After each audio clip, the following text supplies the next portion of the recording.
বিয়েটা ছিল একটু আলাদা, কারণ বিয়েটা ছিল যেমন আমার কাছের বান্ধবী, সেরকমই এই বিয়েটা ছিল দুটো কাস্টের মিল।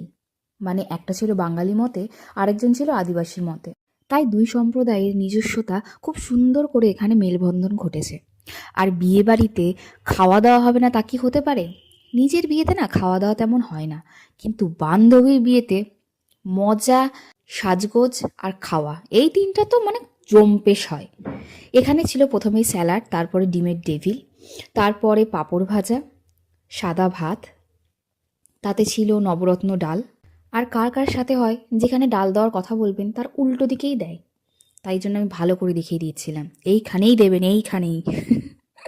তাও দেখো মাঝখানে কে ভাই গোটা ডালটা দিয়ে ভাত খাবো? আমি আমি কি ডাল দিয়ে ভাত খেতে এসেছি? সাথে ছিল পনিরের তরকারি, পাবদা মাছের ঝাল, পোলাও আর খাসির মাংস, যেটা ছাড়া তো ইনকমপ্লিট। আর তার সাথে চাটনি, দই, মিষ্টি, সন্দেশ আর শেষ পাতে মুখশুদ্ধি। সবাই ভালো থেকো, টাটা, বাই বাই।